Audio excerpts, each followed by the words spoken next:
cineasta, escritor e pesquisador. A sua obra fala sobre as africanidades no Brasil, contribuindo para o reconhecimento da diversidade étnica e as suas manifestações. Eu tenho o grande prazer de receber aqui no estúdio do Revista Joel Zito Araújo. Muito obrigada pela sua presença. É todo meu. Joel, eu queria começar entendendo como é que foi a sua aproximação do cinema. Cineclubismo. Na universidade eu fui um ativista do cineclubismo. Montamos um cineclube na universidade, depois naquele período, lá no final dos anos 70, em Belo Horizonte, criamos um circuito de cineclubes também nos bairros operários de BH. Eu tinha uma militância nesse sentido, com teatro popular, com cinema. E daí veio essa paixão, mas eu não imaginava que ia ser diretor, nem ia para frente das câmeras, que eu nunca fui. No desenvolvimento dessa atividade, em um determinado momento, eu percebi que ser psicólogo não tinha nada a ver comigo. Você fazia psicologia? Fazia psicologia. Aí fui para o cinema. Fazer uma espécie de psicologia, não é sociologia, né? Sim, uma antropologia, claro. talvez. Esse conhecimento que eu tive da psicologia, da graduação que eu fiz de psicologia, de certa forma me ajudou em muita coisa. Eu acho que especialmente na direção de atores. Foi muito interessante esse tipo de coisa.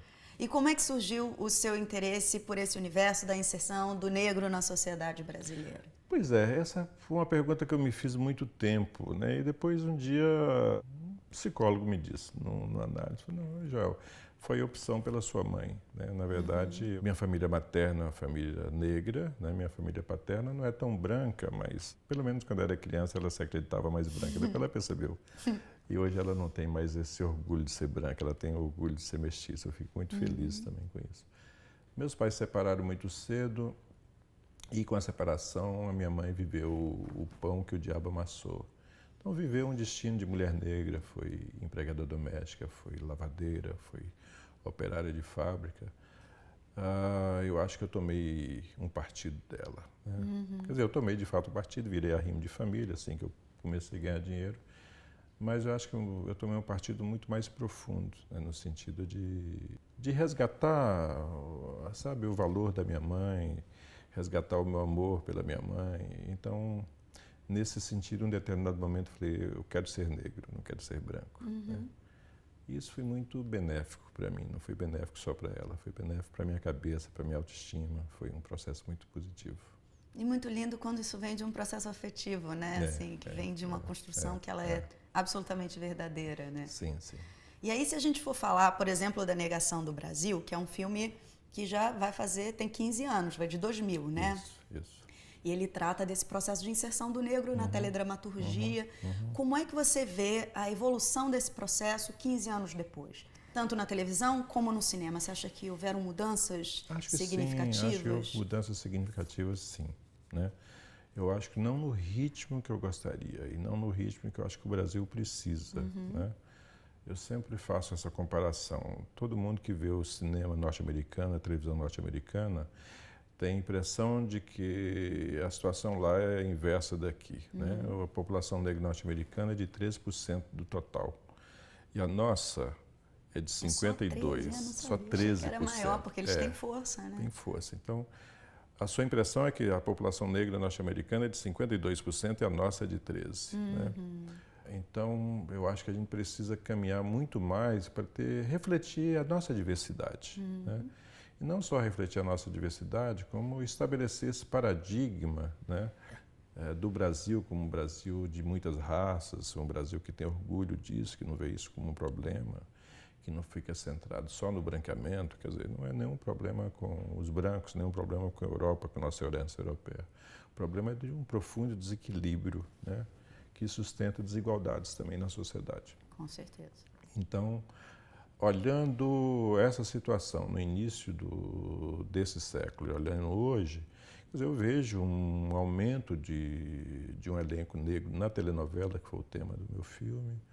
Eu vejo que o cinema brasileiro, muitos diretores da minha geração, muito preocupados com isso. Eu tenho vários atores brancos que são super amigos, que eu não vou citar nenhum nome aqui, porque senão vou privilegiar um e não o outro. Né? Vejo uma preocupação real estabelecer esse novo Brasil, o Brasil da diversidade, o Brasil do orgulho da diversidade. Então, acho que essa coisa cresceu muito em termos de Brasil. Mas é isso, eu não estou nem um pouco satisfeito, acho que cresceu muito, mas cresceu pouco pela necessidade que nós temos. Né? E aí, assim, a presença da mulher, a questão do feminino também é uma característica marcante na sua obra, né? Se a gente for pegar, por exemplo, o Cinderela, Lobos e um Príncipe Encantado, você acha que a questão do feminino, da mulher, do gênero, também é uma questão um pouco discutida, que ainda tem muito caminho pela frente? Acho que sim, acho que nossa sociedade é muito machista ainda, né? Embora eu acho que a conquista das mulheres é uma conquista que foi, especialmente na dramaturgia, é uma conquista superior à conquista da presença do negro, da presença do indígena, né? Mas nossa sociedade ainda precisa refletir muito, ainda precisa incorporar muito. Eu acho que a educação de uma nova geração precisa ser muito mais igualitária no sentido da divisão das responsabilidades com a família, né? Do respeito pela mulher, não só como objeto de prazer ou como protetora.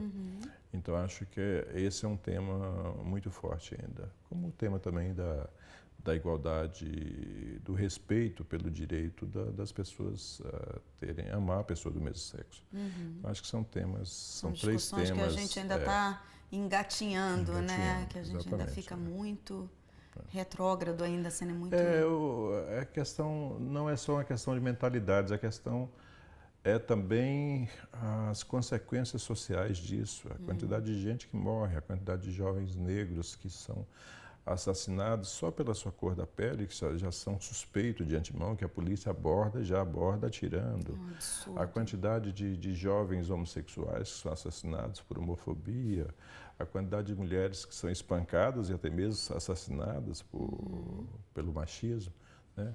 Então, não é só uma questão de ser um pouco mais liberal. É uma questão política mesmo, né? De saúde pública, é uma questão né? de saúde pública. Exato.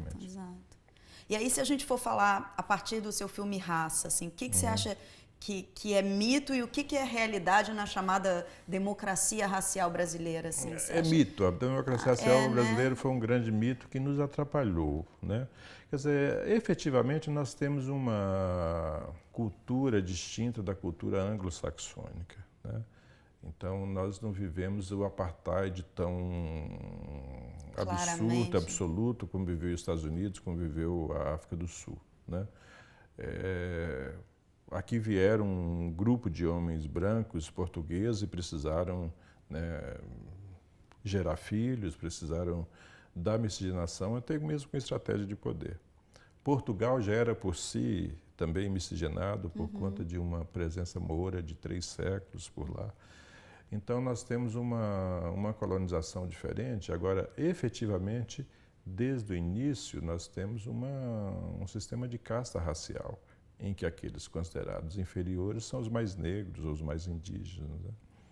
Então, acho que esse é o ponto da diferença que nos faz acreditar que o fato de sermos uma nação com um povo profundamente miscigenado, a gente resolveu o problema racial. Nós não resolvemos. Absolutamente nós não resolvemos. Quer dizer, nós temos que encarar isso de frente para resolver. Porque a partir do momento que esse racismo ele fica velado, ele é mais difícil ser combatido, né? Porque, por exemplo, a experiência dos Estados Unidos, que era né, alguma coisa muito mais demarcada, fortemente, você tem com o que brigar, né? Se você não tem com o que... Ironicamente, provocou até uns benefícios, né? Sim, porque é como a África do Sul. Hoje tem presidentes negros, teve o Mandela, né? Quer dizer, então aqui... com essa situação, aí você olha para o Congresso, quantos deputados negros que tem, quantos senadores negros que tem, quer dizer, nós nem achamos que nos próximos 10 anos nós vamos ter um presidente negro ou uma presidente negra. Faltas de políticas públicas também de reinserção, né? Porque você abole a escravatura, mas você não dá condições para essas pessoas alcançarem o espaço, então você tem tudo que você não encara de frente, você não resolve. Tudo que você coloca debaixo do tapete permanece. Essa é a realidade. E aí, falando sobre o cinema brasileiro e o cinema africano, que tipo de aproximação você acha que é possível a gente traçar? São cinemas que estão com alguma interlocução? Olha, curiosamente, a gente teve no período das independências africanas, das independências do colonialismo, nos anos 60 e 70, nós tivemos uma presença interessante de brasileiros na África, especialmente em Moçambique. O Zé Celso Martins fez um filme em Moçambique, 27. Não sabia, que legal. Outros cineastas, o Rui Guerra voltou para lá, montou, aliás, dirigiu uma espécie de secretaria de cinema em Moçambique, numa experiência com Godard, numa experiência com Jean Rouch. Murilo Salles filmou lá nesse período. Foi um outro brasileiro que faz uma carreira muito bonita lá, que é o Licínio Azevedo. Naquele período, você teve uma certa proximidade. Mas depois disso, essa proximidade quase que acabou, né? Eu acho que hoje eu sou um dos poucos, né? Assim como o Zózimo Bubu também foi, um dos poucos que procura essa proximidade. Mas a África está muito aberta, especialmente a África de língua portuguesa, tem muito expectativas de projetos com o Brasil, de coproduções. Agora nós temos aí um novo acordo da Ancine com a África do Sul de coprodução, mas eu acho que infelizmente, assim como historicamente o Brasil virou as costas para a África, quis esquecer dessa origem, dessa herança, né? Culturalmente, as nossas trocas ainda são muito pequenas se comparadas com as trocas comerciais. Hoje a África, se fosse considerada como um país, seria o nosso quarto parceiro comercial, né? Mas vai procurar o número de produções de cinema, praticamente você não tem. Então, acho que nós temos esse gap, nós temos essa coisa também a ser superada e nós temos um enorme interesse. Eu, assim, para minha honra, para minha satisfação e minha surpresa, 2 anos atrás eu fui convidado para ir em um congresso na África do Sul da Federação Pan-Africana de Cineastas, a FEPACI. E eu fui, eles queriam muito que eu fosse, insistiram, eu estava muito cheio de atividade, eu falei, não posso ir e tal, mas assim, me obrigaram a ir. Legal. E quando eu cheguei lá em Johannesburg, eu estava indo como já na condição de um delegado da América Latina para a FEPACI. Hoje eu sou delegado regional da FEPACI. Todo ano eu tenho vindo para cá o presidente da FEPACI, que é o Sheikh Omar Sissoko, que foi ministro da Cultura do Mali. Enfim, tem visitado aqui, tem encontrado o ministro, etc., procurando esse tipo de aproximação. Eu fico muito feliz de ser instrumento disso também. Ou seja, existe várias iniciativas do lado de lá e eu acho que existe várias simpatias do lado de cá. Sabe, tem canais comprando filmes africanos, poucos.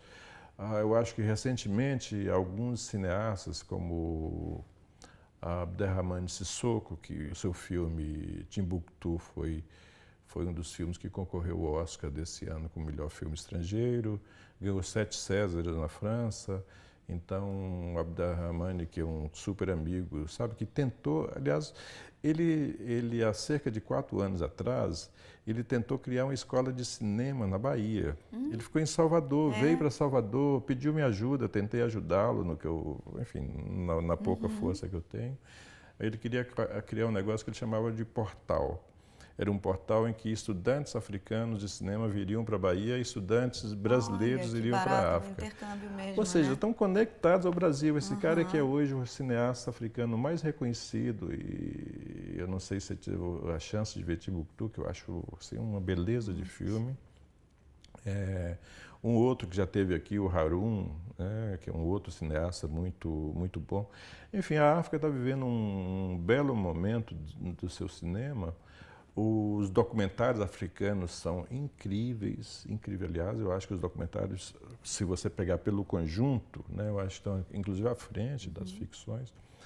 Enfim, então eu acho que estreitar laços vai nos fazer bem também porque tem um mercado de televisão, o mercado de cinema é pequeno na África, mas você tem um mercado de televisão grande na África para produtos brasileiros, né? Eu acho, enfim, eu também estou envolvido nisso, estou agora trabalhando numa história, na adaptação de um romance moçambicano. A gente ganhou um Prodave para desenvolver a série, uma série de TV. Estamos trabalhando nisso. Eu, minha filha, que é roteirista, e uma roteirista norte-americana, enfim, muito conhecida por lá.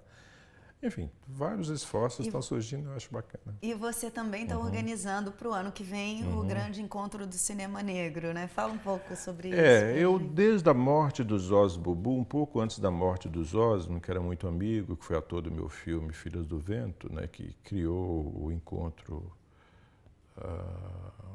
de cinema negro Brasil-África, Caribe, né? O Zósimo, já percebendo, ele, 6 meses antes do seu falecimento, ele percebeu que ele não durava muito tempo e me convidou a assumir a curadoria. Então foi muito afetiva também assumir a curadoria do encontro. A gente, esse ano foi, 2015 foi o 2º ano à frente do encontro como curador. Eu e a mulher do Zósimo, a Bisa Viana, que é a organizadora, que é a diretora do festival, a gente tem uma boa cumplicidade, uma série de trocas.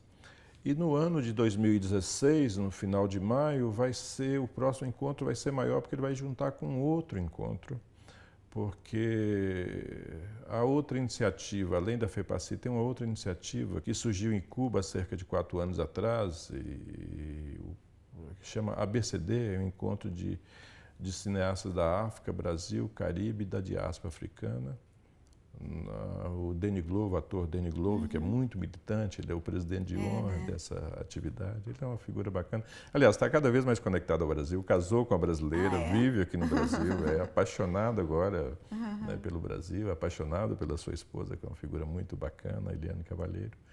E aí, então, o ano que vem, nós vamos juntar, porque o encontro do ABCD ele aconteceu, o primeiro foi em Cuba, o segundo foi em Santo Domingos, o terceiro foi em Burkina Faso, na capital de Burkina Faso, OH, e o quarto vai ser no Brasil, que vai acontecer junto com o nosso encontro de cinema. Então vai estar aqui presente 40 cineastas muito representativos desses. Então vai ser uma coisa bem bacana. No Rio de Janeiro, vai ser no Rio de Janeiro. Ótimo, né? Então acho que o ano que vem, 2016, promete ser um grande encontro que Vão contribuir os olhares. Outro. Né? E o Zósimo, esse festival criado pelo Zósimo, que ele é mais um festival, né? Ele se chama Encontro e eu acho bacana manter, inclusive, Encontro, porque a intenção dele foi, desde o início, foi de, você dar um panorama, atualizar as pessoas, tornar as pessoas contemporâneas com o cinema africano contemporâneo, mas o outro objetivo foi de ser um espaço de trocas entre várias gerações de cineastas de vários lugares, com a nova geração de cineastas que está surgindo no Brasil, com a juventude que está surgindo no Brasil. Então, na minha curadoria, agora em 2015, assim, teve muitos, aliás, triplicou o número de inscrições, quer dizer, triplicou o número de produções de jovens cineastas brasileiros, inclusive com alguns longas, 3 longas se inscreveram, né? Um deles já mais conhecido, que foi o longa do Rodrigo Feilha, o Favela Gay, né? Mas outros 2 longas também se inscreveram, e muitos, de 70 inscrições de curtas e médias, a gente selecionou 30. Então, entre 62 filmes, tinham 30 de brasileiros. Que ótimo. E esses encontros, eles são... O festival, a gente gasta muito com almoço em comum, jantar em comum, para poder criar essa confraternização e essas possibilidades de nascer projetos futuros, desses nossos jovens virarem assistentes, Sim, né? Claro. Ou dessas pessoas se interessarem pelo Brasil, trazer projetos para cá. Claro. Né? Então, o ano que vem vai ser um espaço mais bacana. Assim, e o que você percebe assim nessa nova geração, ou mesmo nos seus contemporâneos, pessoas que estejam com o mesmo comprometimento que o seu, ou que, assim, que estejam com esse olhar engajado, responsável e curioso sobre essa discussão? Eu acho que está crescendo. Tem algum nome, alguém que te chame a atenção, algum cineasta que você acha que que seja alguém relevante no meio, que tem uma Não, discussão? dos brasileiros eu percebo os interesses, as curiosidades, iniciativas que estão por surgir, mas eu não apontaria nenhum nome como mais à frente disso, né? Eu vejo mais essa coisa acontecendo ainda do lado de lá do que do lado de cá, né? Infelizmente.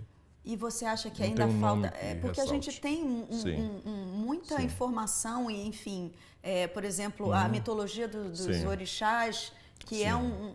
um aspecto pouco explorado e que tem uma gama de histórias interessantes, né, que poderiam ser mais retratadas, né? Você reconhece Tem isso? iniciativas nesse sentido. Tem, inclusive, um dos curtas estrangeiros que a gente selecionou, porque entre os cineastas que a gente traz de fora, a gente não traz só os grandes nomes, as gerações mais consolidadas, a gente traz novos nomes. Então, um jovem cineasta nigeriano que mora em Londres, ele fez um curta e está buscando dinheiro para fazer o longa dele, que é exatamente baseado na mitologia dos orixás, tornando os orixás em super-heróis.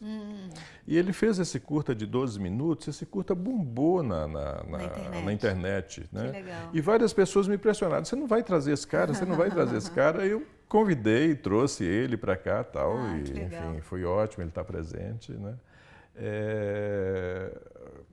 E o que está muito conectado com o que você fala é o seguinte, foi essa repercussão de uma iniciativa dele, na iniciativa de um longa, na internet, no Brasil. Vários sites fizeram isso. Né?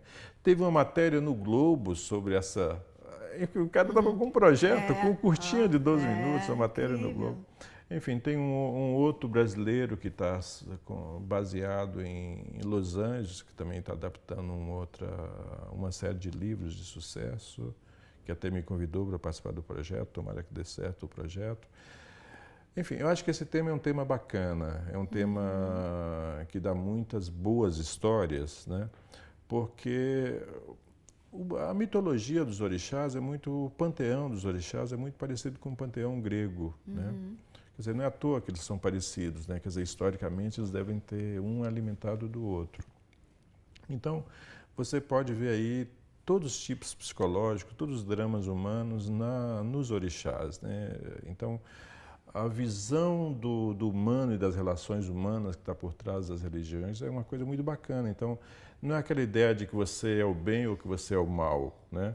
A ideia é que se você é filha de Yansan, ou se você é filha de Oxum, ou se você é filho de Xangô, né? Você tem características psicológicas, você tem traços muito específicos, você tem um jeito de relacionar com o outro. E esses orixás, eles não são só heróis, eles são profundamente humanos, eles têm um lado humano, sabe? Eles, aliás, se tornaram orixá porque eles superaram defeitos humanos muito grandes. Né? Então, Xangô, que é o orixá da justiça, Xangô foi profundamente injusto quando era jovem, quando era um jovem rei. Né? Então, portanto, são histórias muito adaptáveis, são histórias muito bonitas de serem transformadas em bons dramas, em boas ficções, em bons filmes de ação. Com certeza. Eu acho que no futuro próximo nós vamos ter muitas iniciativas de filmes de orixás, muitas. Seguramente esse vai ser um filão que muita gente vai explorar. E aí eu queria saber agora quais são os seus próximos projetos, você já pode falar um pouco? Posso, assim, muito rapidamente eu posso. Né? Eu estou, nesse momento, trabalhando em 3 projetos distintos. Eu tenho um roteiro pronto de uma próxima ficção que se chama O Pai da Rita, que pega um pouco... É uma história de 2 velhos sambistas de São Paulo. Eu exploro um pouco essa brincadeira do Rio, do samba do Rio e o samba de São Paulo. O Rio chamando São Paulo do túmulo do samba. É uma brincadeira por aí. Não vou entrar em maiores detalhes, mas estou buscando dinheiro para fazer esse filme. Eu tive o meu próximo documentário foi um projeto, um dos ganhadores do BNDES, que é um documentário que é um tema que não é um tema brasileiro, que tem muito a ver com a gente, né? Que é um tema, eu pego as relações entre um grande músico africano, o pai do Afrobeat, Fela Kuti, com seu biógrafo, que o seu biógrafo é tão interessante quanto Fela Kuti, que é o Carlos Moore, que foi amigo de todo mundo. O Carlos Moura foi amigo da Nina Simone, foi amigo do Stock Carmichael, que era o grande líder dos Panteras Negras, foi amigo do Patrice Lumumba, foi amigo enfim, das lideranças africanas, da grande liderança africana, da Miriam Makeba, hoje é assessor do Spike Lee. Então, é um cara cheio de histórias, né? Então, o meu documentário é sobre essa relação dos dois e as várias histórias que tinham por trás disso. Na verdade, eu quero dar um pouco do panorama da riqueza do que foi o pensamento negro, do que foi essas coisas na segunda metade do século XX. Incrível. É um filme voltado não só para o público brasileiro, é uma tentativa minha de atingir especialmente o mercado norte-americano, o mercado europeu e africano. E o meu último projeto, que é uma série que nós estamos desenvolvendo, que é uma história sobre poligamia, né? É um romance africano que eu estou trazendo para o Brasil, porque nós temos aqui a tradição do amantismo, e na África você tem o amantismo e você tem a poligamia. A poligamia é quando o cara tem muitas amantes, mas ele tem obrigações, entendeu? Então ele não pode ser só não é isso, bagunça. né? Não é bagunça, né? Então é uma série que nós estamos trabalhando para a televisão, e que eu acho que tem um tema... É uma revanche feminina. Olha que É barato. uma revanche feminina a partir do momento que uma descobre que o marido tem várias amantes, né? Ah, que ótimo. Então ela chama a rainha das rivais, né? Olha que então ótimo. Então é isso que estou trabalhando. Espero muito que bom. nos próximos anos eu possa trazer coisas novas. Com certeza aguardaremos ansiosos. Obrigado. Muito obrigada pela sua Eu que presença, agradeço. Eu que agradeço. Bom, se você quiser ver a entrevista na íntegra, entra no site revistadocinemabrasileiro.com.br. Eu deixo vocês agora com mais um filme de micrometragem. Até mais!